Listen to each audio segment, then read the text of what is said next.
Nem sempre ele mata, é importante dizer, mas o estigma que acompanha o diagnóstico do câncer de mama, que acomete as mulheres em 99% dos casos, é um desafio a mais para quem se descobre vítima da doença. E segundo o Instituto Nacional do Câncer, o INCA, de janeiro até dezembro de 2019, cerca de 60 mil brasileiras terão recebido esse diagnóstico.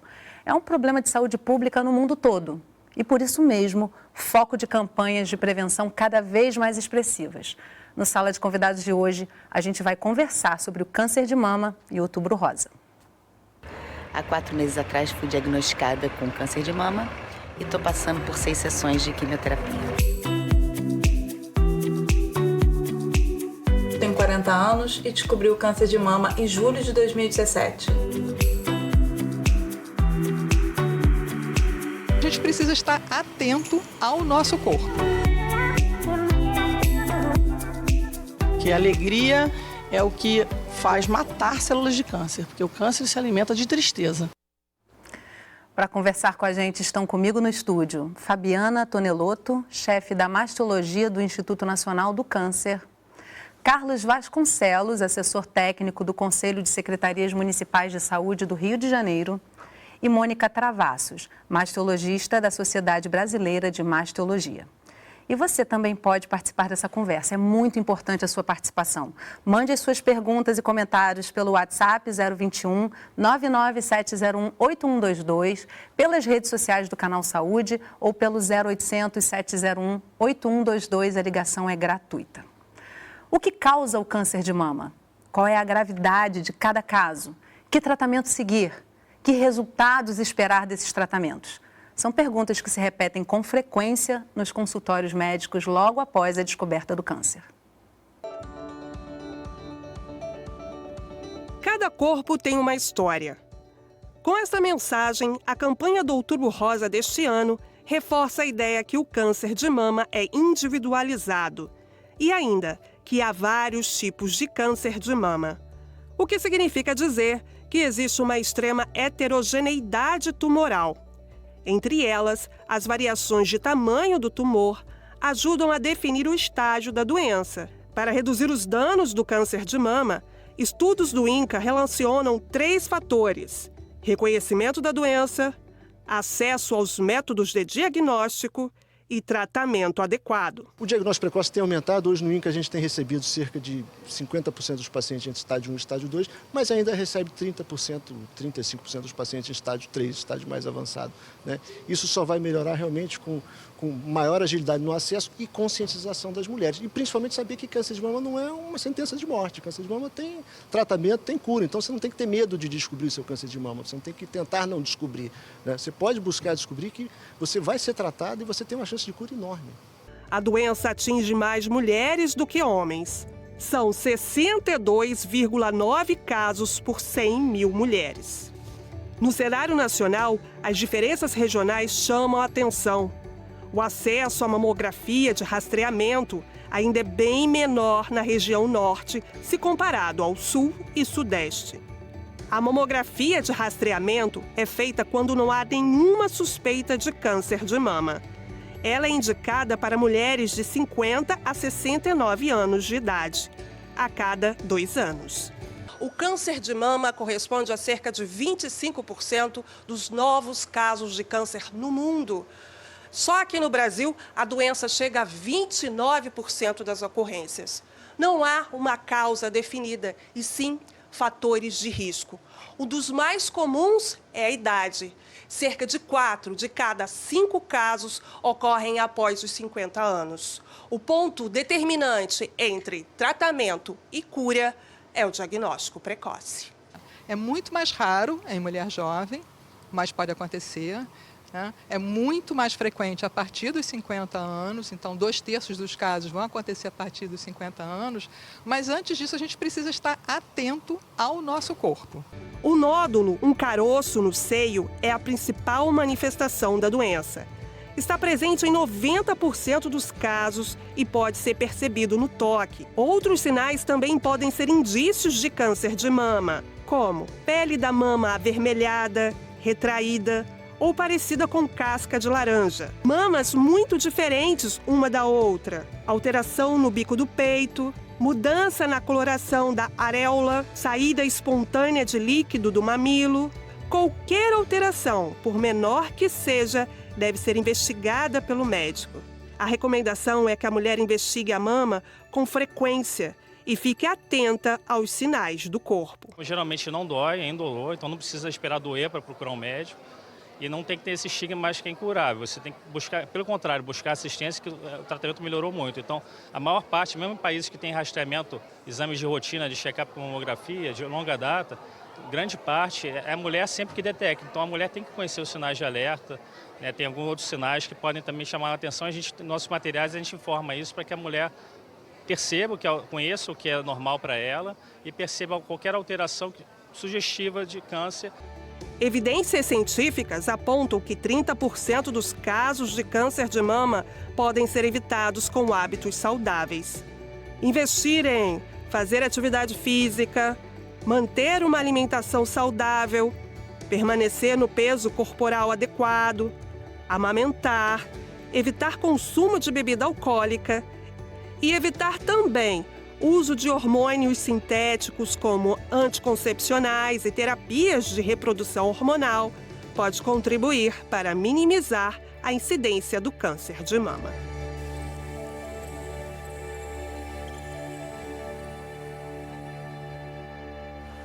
Gente, primeiramente, muito obrigada pela presença de vocês com a gente aqui hoje para discutir esse tema cada vez mais urgente. É sensação minha, eu tenho várias amigas nesse momento iniciando o tratamento por conta de câncer de mama, então acho muito importante a gente estar conversando sobre isso aqui. Quero começar com você, Fabiana, por conta desse slogan da campanha, né? Cada corpo tem uma história.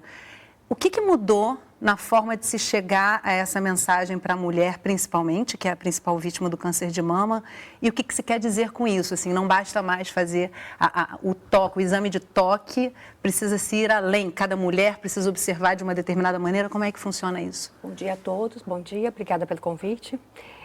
O que acontece? Essa campanha, ela busca conscientizar as mulheres de que qualquer alteração, que ela conheça a sua mama. O grande mote é conhecer a mama, não ter medo, não ter receio de se tocar, de examinar as suas mamas. Ela deve se conhecer, porque se tiver qualquer alteração, ela tem que procurar um médico, ela tem que ser incentivada a isso, a procurar assistência médica. E o que é uma alteração numa mulher pode não pode ser na em outra, né? É qualquer alteração da sua própria mama, então conhecer a sua mama, as mamas. Super importante se investigar, né? Conhecer seu corpo. Agora, Mônica, eu vou levar para você, vou deixar o Carlos em seguida, porque a gente tem uma questão de política pública, como eu disse, é um problema de saúde pública no mundo todo, mas antes eu quero trazer para você, Mônica, isso que eu coloquei agora, a gente está observando um número crescente de casos de câncer de mama ou as redes sociais estão me dando essa impressão e dando para várias pessoas, porque isso é um comentário geral. Nossa, todo mundo conhece alguém que já passou ou que está passando por uma questão de busca de tratamento. Bem, bom dia a todos, bom dia Yasmine, para mim é um prazer estar mais uma vez aqui com vocês. Então, está se desmistificando cada vez mais, né? Então, as pessoas não têm mais tanta vergonha em falar sobre câncer. Bem, eu tenho câncer e vou falar sobre o meu câncer. Então, com isso, as pessoas estão falando e estão ouvindo mais sobre câncer. A verdade é que continua o mesmo percentual de quanto de câncer de mama existe, mas a verdade é que está chegando mais a gente a informação. E isso é o que a gente precisa. Quanto mais informação, mais a gente vai conseguir chegar, principalmente aquele que quer, que é o paciente. Então, com a informação, a gente chega, ela vai ter menos vergonha e vai chegar a gente, por quê? O respeito é tudo. Então, o que faltava, o que tinha muito na cabeça do paciente é a estigmatização que era finito, era a morte. E isso não mais existe, isso não mais ocorre. As mulheres estão sobrevivendo cada vez mais ao câncer. Então, se está sobrevivendo e tem vida, tem que ter a vida após. E essa vida após é o que a gente tem obrigação de oferecer. E que bom que estão divulgando, né? Porque justamente como eu coloquei no início do programa, né? Mata, mas também sobrevive-se mais do que morre. Com certeza. Por conta do câncer. O diagnóstico precoce, ele permite uma sobrevida, uma chance de cura de 90%. 55%. Eu quero só segurar um pouquinho, porque isso é um ponto importantíssimo. Eu quero trazer para você, Carlos. Essa semana, o Senado finalizou aí um processo de construção de um projeto, de aprovação de um projeto de lei que determina que toda mulher tem que ter acesso a um exame diagnóstico de câncer em até 30 dias. Me parece uma ótima iniciativa, a ideia é muito boa, mas em que medida isso é real, é possível quando a gente pensa nas secretarias municipais de saúde, nas capacidades dos municípios, que é onde estão as portas de entrada do SUS? Como é que a gente pensa isso em termos de política pública? Bom dia a todas e todos, né? É importante, sim, que a gente possa acelerar o diagnóstico, porque, como todos falamos, né, o diagnóstico precoce é a chave para que a gente tenha uma melhor sobrevida, uma melhor qualidade do tratamento, né, e uma melhor efetividade desse tratamento. Mas é complicado a gente ter uma lei aprovada nesse sentido quando a gente tem, por exemplo, o congelamento das verbas da saúde, né, que estão congelados por 20 anos por conta da Emenda Constitucional 95.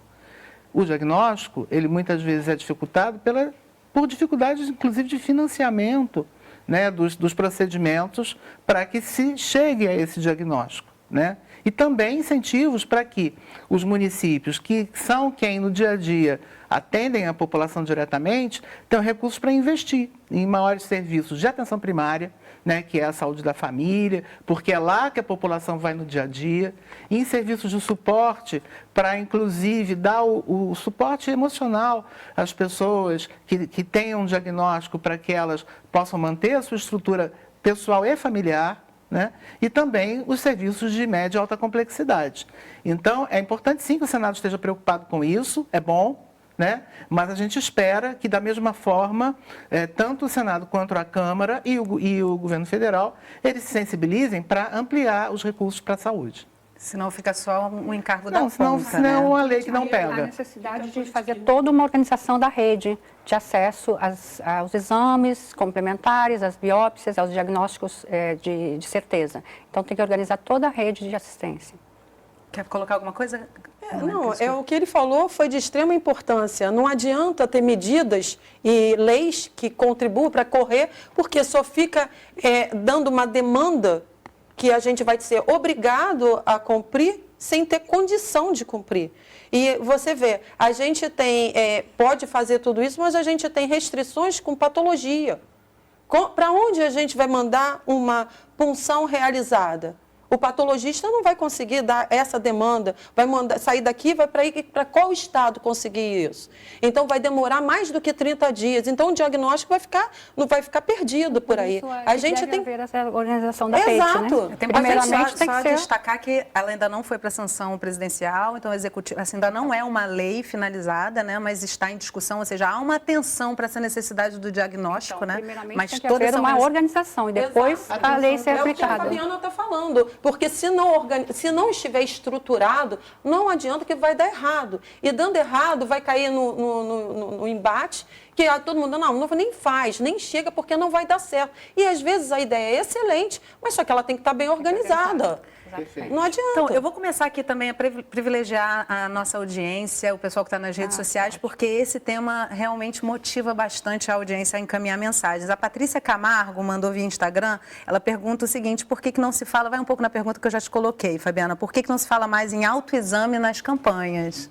Excelente pergunta. Por quê? Porque o autoexame ele pode dar uma falsa sensação de segurança para a pessoa, para a mulher. Ela pode fazer examinar suas mamas, conhecer suas mamas de uma forma inadequada, não estar bem orientada e ter uma falsa sensação de segurança que ela não tem nada e não procurar médico, não procurar assistência e, na verdade, ela pode ter alguma doença mamária. Então, é essa questão que a gente tem que evitar, a falsa segurança de que o autoexame fará o diagnóstico do câncer de mama.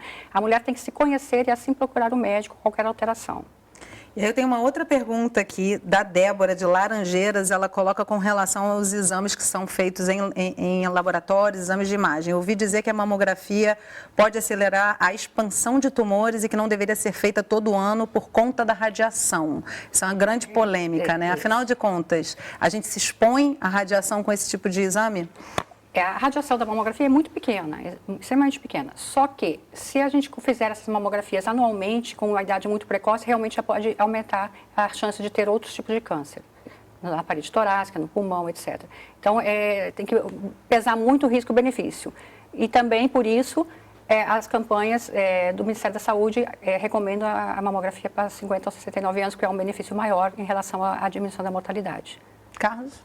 É importante a gente ter a sinalização que exames complementares, eles são complementares. Né? A mamografia, em particular, tem um protocolo do Ministério da Saúde que define o rastreamento de rotina a cada 2 anos, entre 50 e 69 anos, porém, prevalece a avaliação clínica. Né? Então, no dia a dia, o que é importante para a mulher? Primeiro, que ela conheça o seu corpo. Não deve haver nenhum tabu em relação à pessoa ter o autoconhecimento e o autocuidado. Em segundo, que a gente possa sensibilizar os profissionais de saúde, os enfermeiros, os médicos, para que examinem os seus pacientes.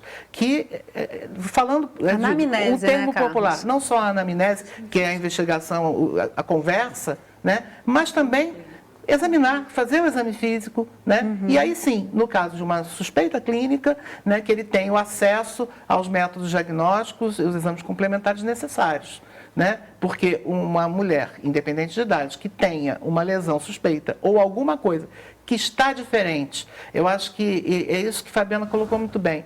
A mulher, conhecendo seu corpo, ela vai identificar, não, tem algo diferente aqui.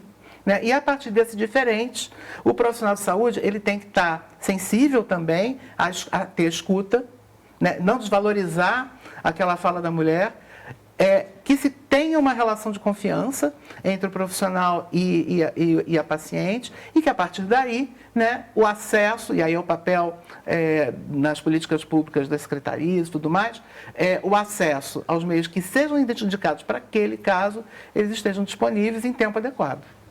Mônica? Sim, o que a gente tem que entender, a mulher, a partir dos 40 anos, ela começa a cair num declínio hormonal. E esse declínio hormonal acontece também um declínio na mama, no parênquima mamário, no tecido da mama. Então a mama, ela começa a ter um envelhecimento. O envelhecimento, ele começa de baixo para cima e de dentro para fora, se engordurando. Então a mama, a partir dos 40 anos, ela começa a se engordurar. Então, o que acontece? A mama aos 40 anos, ainda aos 40 anos, é uma mama densa. É uma mama jovem, que tem um pouco mais de dificuldade para algumas detecções. Mas, a partir daí, está começando uma decadência mamária. O tecido está começando a se engordurar, não porque a mulher está ficando gorda, e sim porque a mulher está sofrendo um processo de envelhecimento. Então, a partir daí, a mamografia ela pode ser realizada, sim. Por quê? Porque você vai ter melhoras no diagnóstico, como microcalcificações melhor identificadas, densidades assimétricas são melhores identificadas e, por vezes, até mesmo um ducto, que seria uma imagem secundária, aquilo que a gente ia pensar numa lesão secundária, que a gente podia detectar. A mamografia, a cada ano sendo feita, se numa mama que já está começando o envelhecimento, ela perde o somatório de radiação. Então, ao longo do tempo, isso não é causa de câncer de mama, nem câncer em outros órgãos. A verdade é que antes dos 40 anos é que não é permissivo. Quer dizer, não se deve. Há evidências na literatura que aumentam o risco. Deixa eu fazer uma colocação para vocês, assim, queria trazer um pouquinho antes aí desse momento que a mulher identifica que tem algum problema, assim. Me parece que temos uma cultura alimentar, de qualidade de vida e que muitas vezes a gente só vai pensar nesse cuidado com o câncer e qualquer outra doença na hora que a gente se depara com essa realidade, né? Eu queria saber com vocês, assim, antes dessa prevenção de diagnóstico, né? O que se pode fazer, por exemplo, qual é o impacto da alimentação, do dia a dia? Porque o câncer também é um resultado de uma série de intoxicações e estilo de vida, né? Como é que a gente pode fazer, o que a gente pode orientar, o que na alimentação efetivamente impacta na possibilidade de se ter câncer? O câncer ele vem aumentando a incidência por conta do envelhecimento da população, como um todo. Então, quanto mais velha a população, quanto mais velhas as pessoas, mais câncer em geral. Isso é fato. E em relação ao câncer de mama, nós podemos ter alguma prevenção, nós podemos modificar alguns fatores de risco. 30% dos fatores de risco nós podemos prevenir. Como? Fazendo atividade física, a atividade física é fundamental em diminuir o risco, mantendo a gordura corporal baixa, mantendo o peso adequado para as mulheres e uma alimentação adequada, uma alimentação saudável, com vegetais, com antioxidantes, que são dos vegetais, das frutas, etc., legumes. Vou fazer uma pergunta Então, bem direta para você. Dos fatores de risco a gente pode diminuir. A gente pode diminuir em 30% a incidência. Vou fazer uma pergunta bem direta para você, Fabiana. Até um tempo atrás eu li na cartilha do INCA, colocado mitos e verdades sobre o câncer, é uma cartilha excelente para quem quiser, tem acesso no próprio site do INCA, né? Uma das coisas que é colocada lá é com relação ao açúcar. O açúcar, em várias especialidades médicas, se coloca como um estímulo ao crescimento de tumores. Até que ponto isso é uma verdade e em que medida se deve realmente controlar o consumo de açúcar e carboidratos simples para que a gente evite o crescimento de um tumor, não o início do câncer, porque isso a gente não sabe onde é que começa, né? Não, inclusive na prevenção, porque o que acontece? O açúcar ele está relacionado também com a obesidade, e a obesidade aumenta o risco de câncer de mama. Então, uma alimentação saudável com diminuição da ingesta de açúcar é benéfica.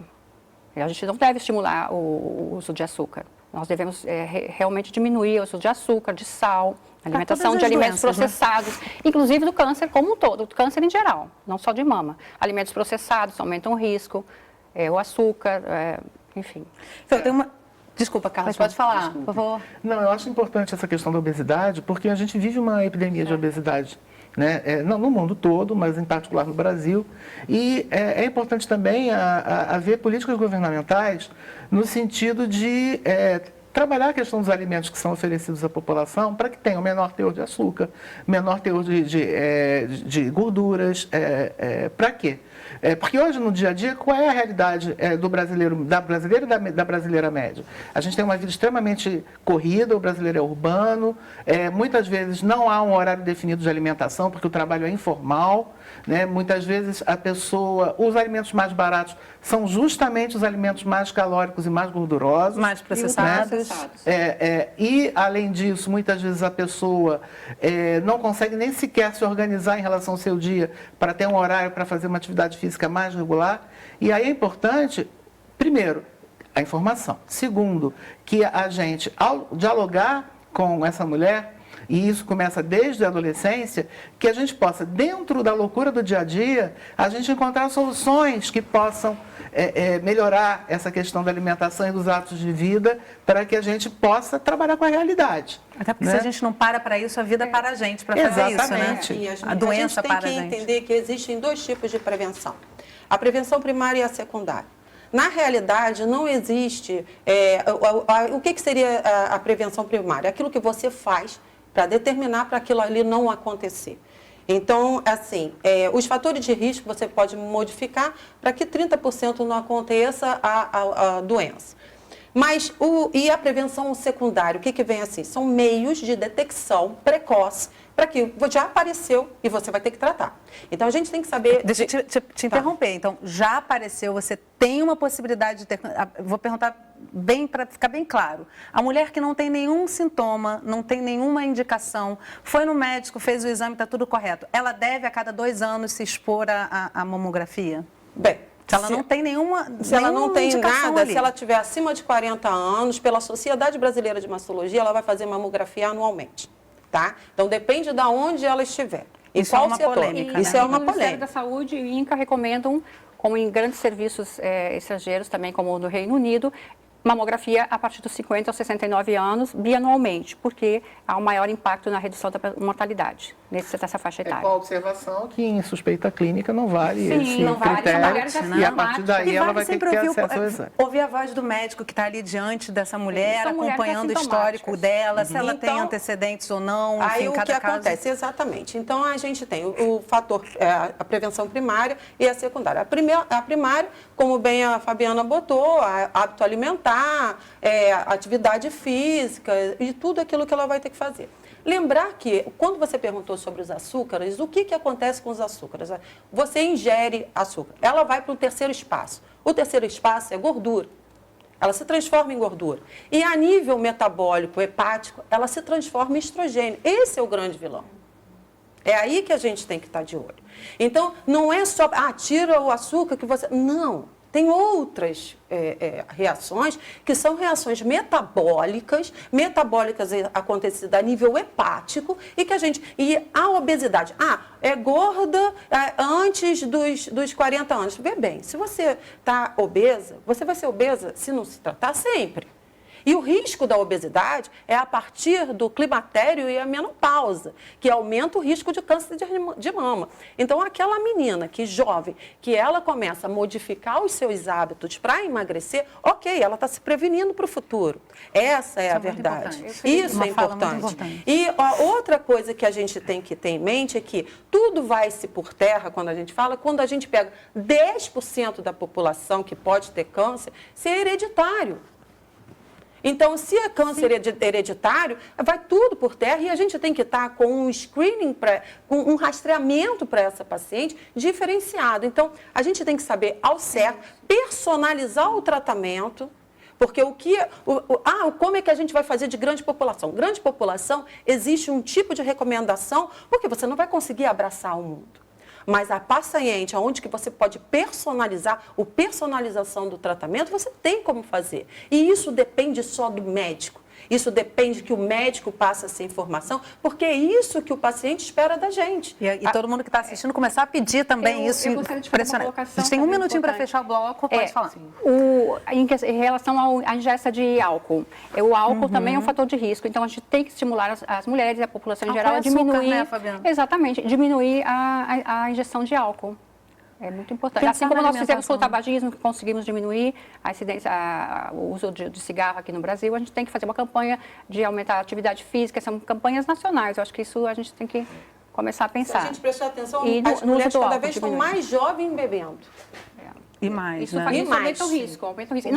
Não há dose segura do álcool. Uma coisa que também me preocupa é o seguinte, muitas vezes há um grupo de mulheres que tem uma grande preocupação e que acessam muitos serviços com relação à questão do câncer e outras questões. E tem algumas que não vão nunca.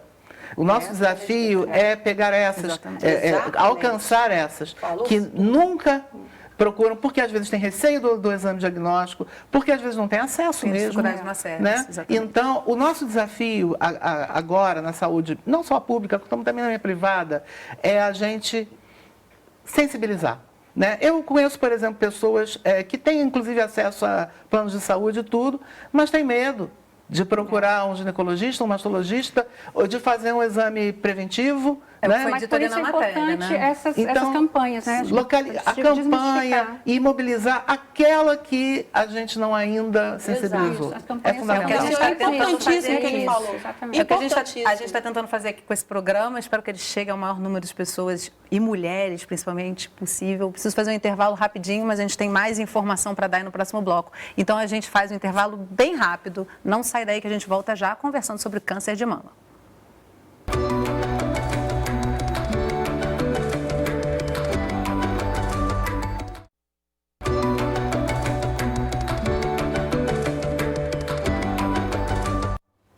O Sala de Convidados está de volta conversando sobre câncer de mama. Com a gente aqui no estúdio do Canal Saúde, Fabiana Tonelotto, chefe da mastologia do Instituto Nacional do Câncer, Carlos Vasconcelos, assessor técnico do Conselho de Secretarias Municipais de Saúde do Rio de Janeiro, e Mônica Travassos, mastologista da Sociedade Brasileira de Mastologia.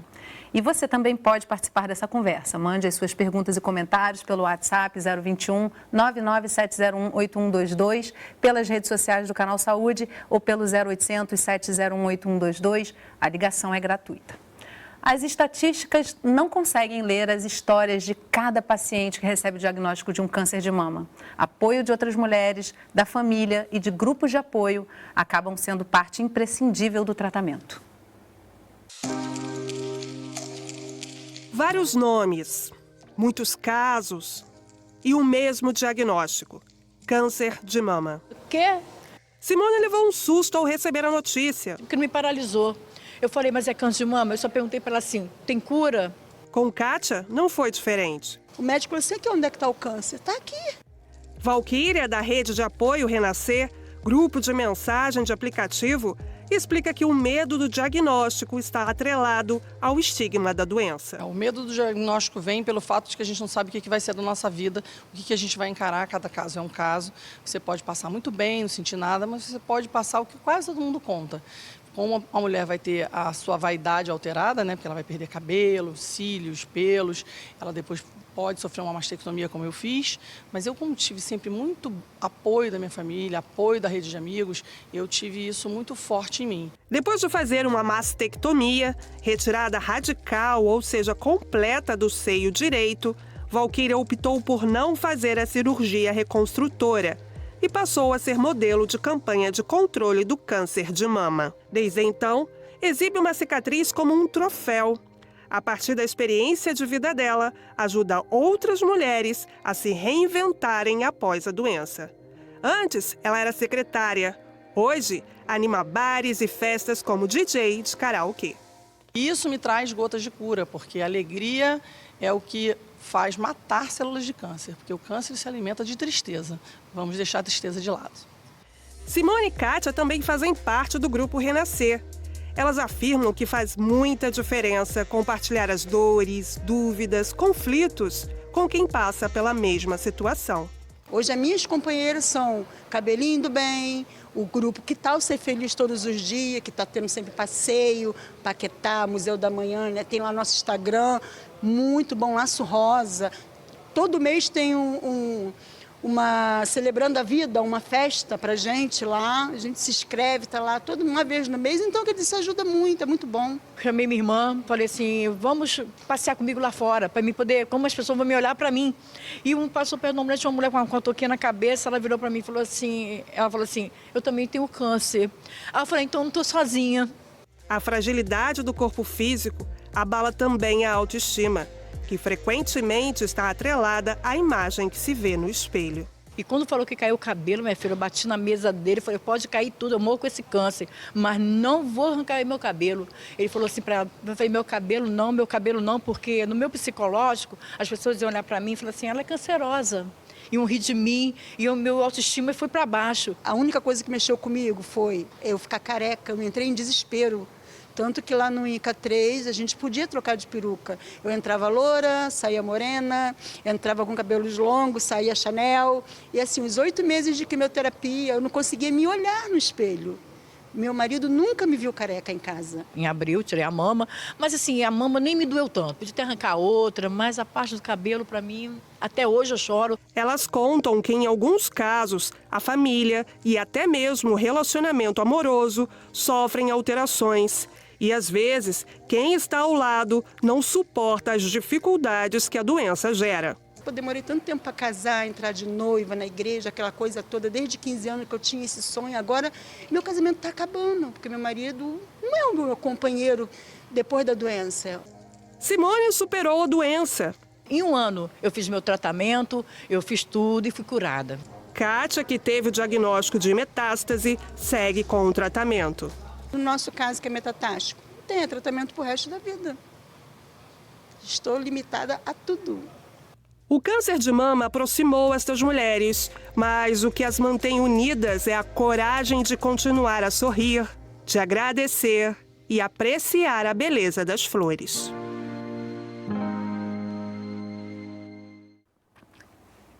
Bonita a matéria, né? Assim, essas vivências sempre tocam, né? Porque são muito verdadeiras. Acho que esse contato com a finitude da vida é um impacto muito grande, né? Só vivendo para saber.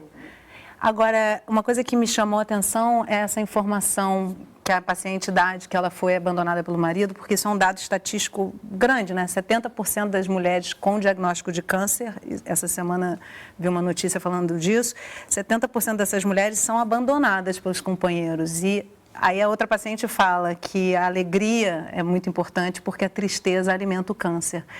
Qual é o peso disso tudo nos tratamentos que vocês observam lá no INCA, Fabiana? Assim, o quanto que não adianta a alimentação, não adianta o corpo estar buscando ficar sadio, se também o entorno não trouxer esse apoio para essa mulher? Infelizmente, tem companheiros, sem maridos, esposos, namorados que abandonam realmente. Eu acho que é também um mito que o câncer de mama mata, aquele medo da finitude, da doença, do sofrimento. Eu acho que a gente tem que desmistificar isso e apoiar também esses homens. É um medo e eles realmente abandonam.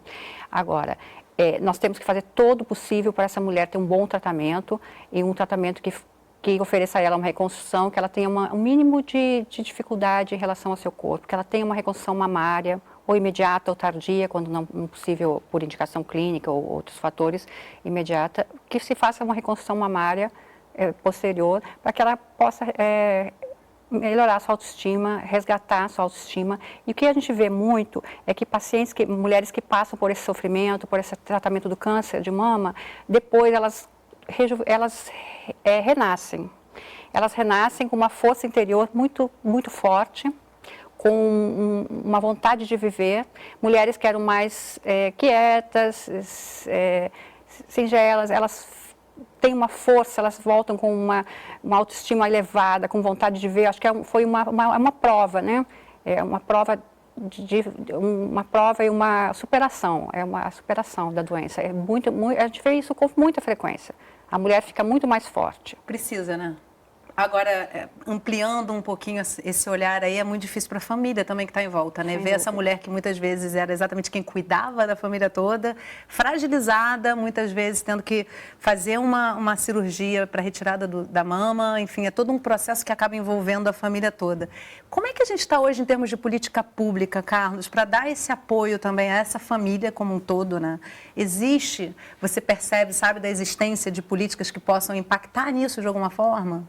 Olha, mais do que as políticas públicas em si, claro que há alguns direitos previdenciários e tudo mais, mas é a questão da rede de apoio, né? E aí, quando a Fabiana falou muito bem, quando a gente consegue trabalhar com a família, trabalhar com o companheiro, para que ele participe do tratamento e acompanhe o tratamento, a gente tem inclusive um sucesso na adesão da mulher ao tratamento muito maior, né? A gente tem um problema no Brasil, que é a questão principalmente assim, das pessoas que moram em áreas rurais ou áreas periféricas e que têm mais dificuldade de acesso ao tratamento, porque normalmente os serviços de referência de alta complexidade são nas capitais ou nas grandes cidades, e às vezes a dificuldade de transporte e tudo mais. Isso também faz, muitas vezes, com que o serviço que está no dia a dia, né, que é o serviço de atenção primária, de saúde da família, às vezes, não, ela está com câncer, agora ela vai para o hospital. E deixa de fazer o acompanhamento em paralelo, não só com a paciente, mas com a família toda. E isso é muito importante porque, para além daquela ida ao hospital para a sessão de quimioterapia ou até procedimento cirúrgico, tem todo o suporte que necessita ser mantido pela agente comunitária de saúde, pelo médico e pelo enfermeiro de saúde da família, para que esse atendimento, esse trabalho, ele seja no dia a dia, não em relação ao câncer, biologicamente falando, mas em relação a todo o estado clínico daquela mulher, né, e da família. Eu, inclusive, quero até relatar que às vezes acontece o contrário, infelizmente é a minoria. Ano passado mesmo eu fiz um diagnóstico na minha prática diária como médico de família de uma paciente que era sozinha, ela trabalhava como diarista, não tinha nenhum tipo de garantia, né, não tinha carteira assinada, nada, e ela vivia só. Com o diagnóstico, ela conseguiu que o ex-companheiro dela retornasse, ele assumiu o apoio a ela, os primos, parentes mais distantes, criaram toda uma rede de sustentação para que ela fizesse, mas é a exceção, né? Então, é importante, sim.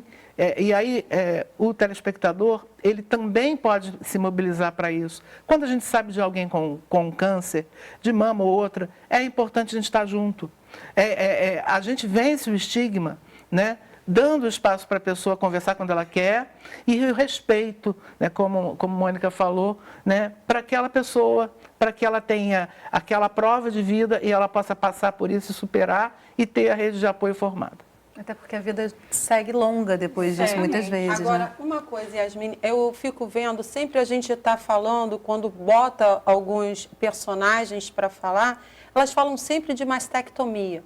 o câncer não significa sempre mastectomia. Ela significa também cirurgias conservadoras e grande parte dessas cirurgias conservadoras vai impactar até na sobrevida dessa paciente, que em 90 a 95% de casos, quando em casos iniciais, está com cura.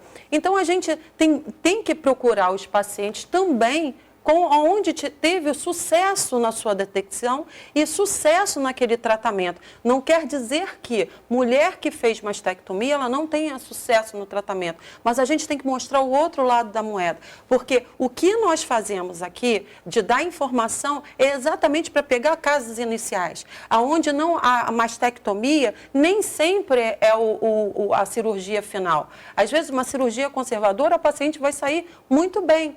E a questão dos companheiros ou companheiras deixarem a pessoa que está no tratamento nesse momento é porque eles não são informados. Eles não têm a informação e não têm a informação que câncer não mata. Mata é o sentimento que aquela mulher vai ficar. Mas essa travessia é muito dura também, né, É Mônica? muito assim, dura. Esse dia a dia da quimioterapia, quem está passando por isso Então, sabe por isso quanto... que eu acho que a gente tem que tocar nesse assunto e conversar cada vez mais sobre esse assunto, e inclusive dos homens, né? Para trazer informação para os homens, para a família. Principalmente para esses companheiros, para eles terem mais informação, desmistificar o câncer de mama. Tem que ser feito. E saber que é um tratamento que vai ter fim, que é um tratamento que vai passar, e, sabe? E que a maioria dos casos sem cura. Então, e que a mulher pode reconstruir, que o cabelo volta a crescer. Isso é um recado ótimo para quem está assistindo a gente, volta a crescer, que é um tratamento difícil, é com muita dor que a pessoa passa por ele, mas que isso é temporário. Depois tudo volta ao normal, o cabelo cresce, a vida continua e talvez fique provavelmente até melhor. Continua um mau caráter, porque quem tiver que ser mau caráter nessa hora vai embora. Para não deixar aquela mulher sofrendo mais. Mas a questão é, a gente tem que desmistificar para que dê o acesso correto e a informação correta. Porque o câncer, ele não mata, ele não é fim. Se a gente pensar que o câncer mata, nós estamos morrendo todo dia, a gente vive todo dia. Só em abrir o olho a gente já está morrendo. Então não é por aí. Se a gente abrir o olho para viver, então a gente é capaz de acabar com o câncer. É isso que a gente tem que passar. Carlos? A questão da sexualidade ela tem que ser abordada, né? Porque a gente sabe que existe um tabu na sociedade para abordar isso. E também isso acontece, inclusive, com os profissionais de saúde. Mas é importante que a gente aborde, porque é o corpo que está se modificando para quem vai ser submetido a um tratamento e a sexualidade daquela pessoa vai ser afetada. Então é importante discutir com a paciente, discutir com o parceiro ou a parceira, para que, inclusive, possa colocar suas dúvidas, suas angústias, suas ansiedades, né? Porque a relação consigo mesma e com o parceiro ou parceira também vai mudar. Né? Aliás, eu queria lembrar uma questão importante.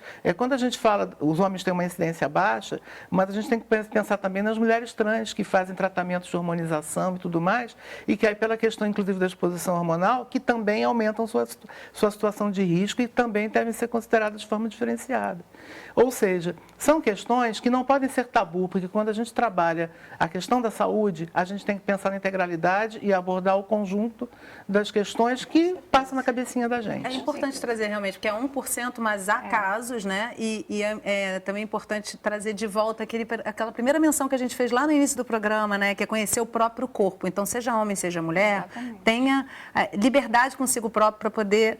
Qualquer alteração que o homem venha a sentir ou perceber nas suas mamas, também tem que procurar auxílio médico. E o homem também, como tem pouco tecido mamário, os tumores realmente infiltram a pele e retraem a pele com mais frequência, ou infiltram o músculo, né? Eu queria só trazer aqui uma colocação da Rogéria de Andrade. Ela fala até de um tema que a gente puxou mais no primeiro bloco, mas eu não quero deixar de trazer a participação dela, que é uma dica importante. Ela diz, eu acho necessário mencionar que para se fazer o exame de mamografia, o ideal é não fazer o exame próximo aos dias da menstruação, pois esse período o exame pode causar maior desconforto e dor. Fica sempre essa dica, a mama né? fica mais demasiada e com isso mais dolorosa. Já é um exame bem doloroso, né? Fica Fico torcendo para o dia que vão criar um Só exame menos dolorido, cause menos não, dor. Eu acredito que não, porque o que acontece? A mama, para ela sofrer irradiação, ela tem que estar num patamar de igualdade de todos os tecidos. A mama ela é feita por tecido conjuntivo, o parênquima mamário médio, tem gordura. Então, para você uniformizar, infelizmente, você você tem que comprimir para criar a mesma quantidade de irradiação em toda a mama. Porque se você deixasse a mama sem comprimir, ia ser uma quantidade absurda de irradiação. Ela toma uma irradiação menor porque ela comprime. Então, toda vez que comprime, quanto mais comprimida for, menos irradiação essa mama vai receber uniformemente. Então, infelizmente, não vai ter nada adequado para que não, pelo menos por hora. Por quê? Vou fazer a ressonância. Ressonância não vê micocalcificação. Então, eu vou fazer o ultrassom. Ultrassom não vê micocalcificação. Olha, Mônica, você está dando uma informação, acho importantíssima. Eu já vou ter menos raiva quando eu for fazer minha próxima mamografia, porque realmente... Essa compressão, ela deve ser feita para não haver movimento da mama, que também perde... Quando há um movimento na mama, perde a qualidade do exame. Então, ela tem que ficar muito comprimida. Exatamente. Então, a compressão, primeiro, ela é para uniformizar. Uniformizar a quantidade de radiação que vai tomar em todo o espectro da mama. Isso que a paciente tem que saber. Então, quando ela tem que estar informada que a compressão ela é necessária para não dar muita irradiação. Agora, deixa eu trazer para vocês aqui, para o Carlos especificamente, você falou agora no início do bloco, ou no final do bloco anterior, não me lembro exatamente, mas você falou sobre regionalização, né? Assim, principalmente do acesso ao atendimento. Você percebe uma regionalização da incidência do câncer e também da sobrevida do câncer de mama no Brasil? Tem-se um mapeamento em que se percebe uma incidência maior em determinadas regiões e também a sobrevida? Na verdade, nos grandes centros, na região sul-sudeste, a gente tem uma incidência maior. Pois é. Mas isso pode estar relacionado não à questão biológica em si, mas muitas vezes ao acesso ao diagnóstico, né? Se você tem locais que têm mais acesso, as pessoas têm melhores diagnósticos, mais rápidos, mais precoces, e aí as taxas elas ficam maiores. A gente tem sempre que desconfiar quando a gente tem incidências muito baixas, porque possivelmente são pessoas que não estão conseguindo sequer diagnosticar. E a possibilidade dessa pessoa também ter uma qualidade de vida diferenciada, menos estresse alimentar na horta, no fundo de casa, tem eventualmente? Fator de risco, que nas populações urbanas há um aumento da incidência. Então, nas populações mais rurais, realmente diminui a incidência. Então, porque o estilo de vida tem a ver com a incidência do câncer de mama, aumenta o risco. Por isso que o Rio de Janeiro, São Paulo, Rio Grande do Sul são os estados que têm a maior incidência. E estados como Amapá, uma incidência bastante baixa, 14 casos por 100 mil mulheres. Etária também. A gente tem a população mais envelhecida no sul-sudeste, a expectativa de vida é maior ainda do que na região norte, nordeste. O centro-oeste fica num patamar intermediário. Exatamente. Então, se eu tenho uma população mais idosa, essa população ela vai ter mais câncer. Mas está relacionado ao estilo de vida, com certeza. Com certeza, isso, o estilo de vida e outra coisa. Vai ter pessoas que têm uma qualidade de vida melhor e vai ter, entre aspas, mais acesso aos exames. E o que a gente vê? É a distribuição mamográfica errada.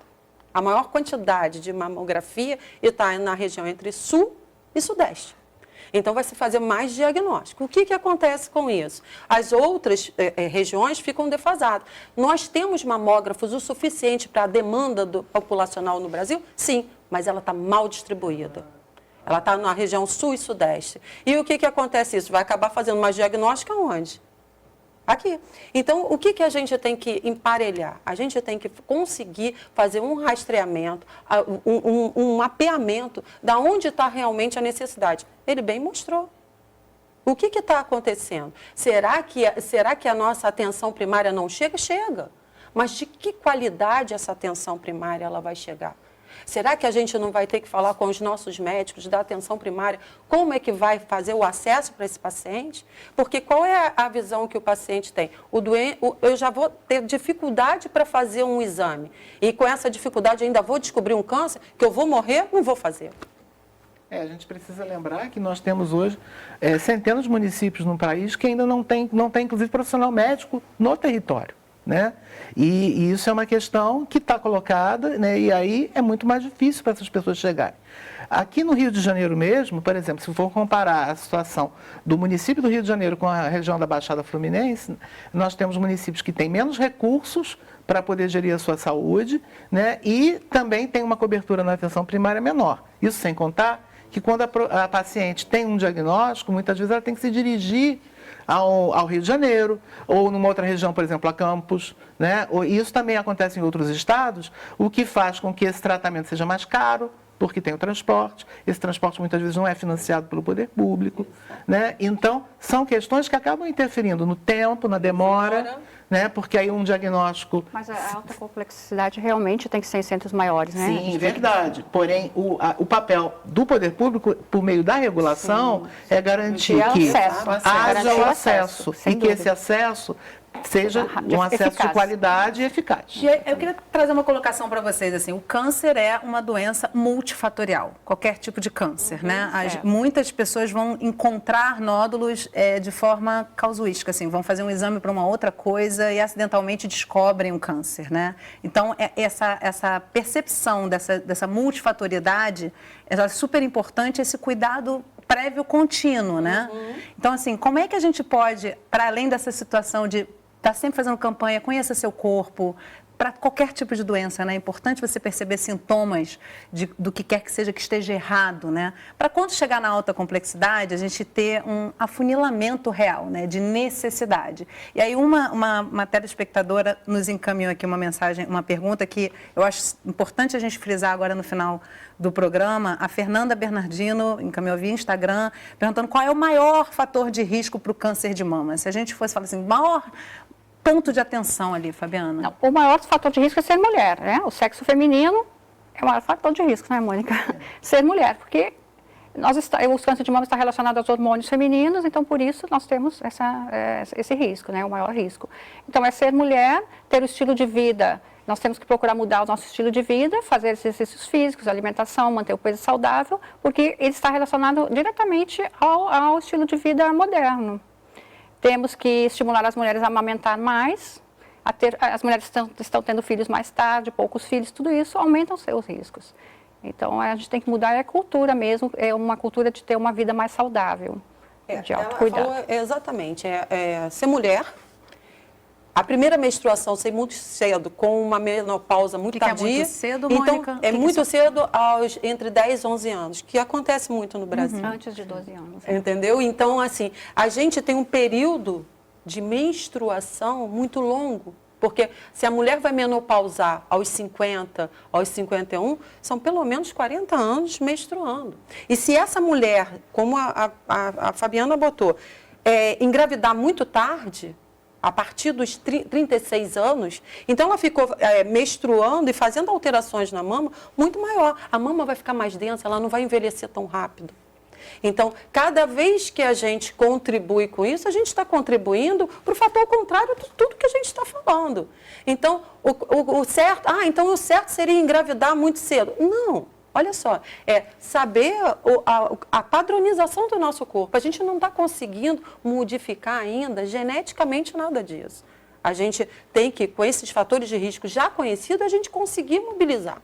Ah, mas eu quero fazer o curso disso, mestrado nisso, doutorado naquilo. Vai ter filho perto dos 38, 39 anos. Então, ela está impactando. Eventualmente nem quer ter filhos, o que também é uma possibilidade hoje, né? Hoje em dia, a gente encontra muito isso. Não é uma ou outra. Então, a gente está contribuindo. E outra coisa que você perguntou, o que iria ajudar bastante a pessoa, a paciente, a mulher, ela saber que tem que ir ao mastologista.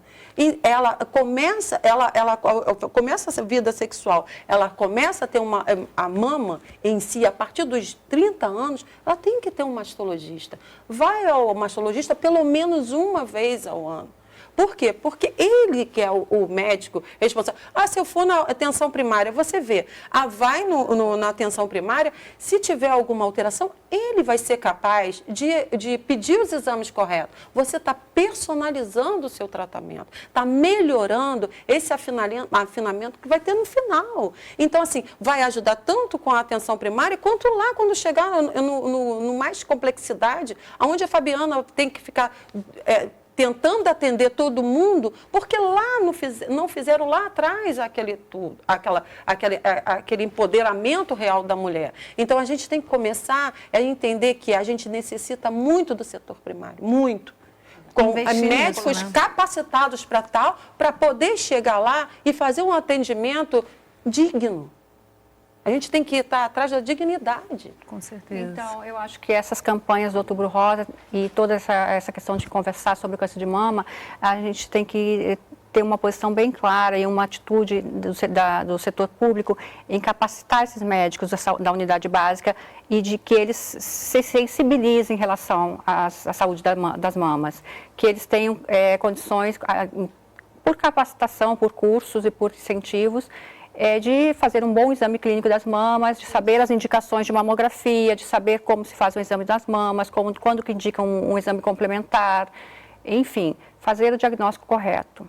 E ter a capacidade também de deixar essa mulher mais tranquila quando ela não tem nenhuma alteração e encaminhar para o setor certo, para o serviço certo quando tem alteração, quando se justifica. É a importância, inclusive, da educação, né? Em que a gente tenha uma formação profissional médica, de enfermagem, em que a gente possa ter um profissional que vai depois entrar no mercado de trabalho, seja público ou privado, que esteja sensível, que examine a mama numa consulta clínica de rotina, que uma enfermeira que também faz os exames de prevenção do câncer cervicuterino e de mama, ela também possa estar identificando uma situação e encaminho para o médico complementar esse diagnóstico e pedir exames complementares, né? Ou seja, que a gente tenha um sistema desse sentido. E, na população em geral, que essas questões que a gente aborda nas campanhas, elas façam parte, inclusive, dos currículos escolares. Que a gente possa, por exemplo, no ensino médio, e também, inclusive, no ensino fundamental, a gente ter as questões do câncer para desestigmatizar. Né? Conhecido, que né? a gente possa ter caminhando para o final do programa, eu preciso os principais sintomas, isso, né? E assim, como a nossa população, a expectativa de vida está cada vez maior, que a nossa população está envelhecendo, cada vez mais nós vamos ter mais cânceres. Câncer em geral e câncer de mama também. Então, a gente tem que se preparar como sistema de saúde e como pessoas, como mulheres, temos que se preparar para essa realidade. Vamos torcer para isso não ser uma realidade futura, para a gente não ter um número cada vez maior, apesar... Eu estou entendendo que você está falando em termos estatísticos, sim, né? Sim. Mas ouvindo vocês agora, me parece que a gente tem que falar de saúde para evitar o câncer, ou seja, não falar somente do tratamento que vem quando a doença já está instalada, é falar da saúde, é falar da alimentação, da prática de exercícios, de evitar o estresse e de pensar isso como uma saúde como um todo, né? Que o corpo estando saudável, ele vai poder inclusive lidar com fatores de risco do câncer e poder eliminá-los e poder dar uma sobrevida com qualidade para quem está envelhecendo. A população está envelhecendo, é preciso estar atenta a isso. Quero agradecer muitíssimo a vocês. Acho que a gente fez um trabalho aqui hoje, um programa de serviço mesmo, de conscientização, de informação, e acho que é isso que muda o panorama futuro, acima de qualquer coisa, né? Tudo. Muito obrigada por esse serviço prestado aqui hoje. Foi um prazer conversar com vocês, gente. Muito obrigada pela oportunidade. E obrigada a você que acompanhou o nosso programa de hoje. Você pode rever essa conversa ou compartilhar esse programa. É só entrar no nosso site, canalsaude.fiocruz.br. E a gente tem um encontro na próxima semana. Eu te espero. Até lá.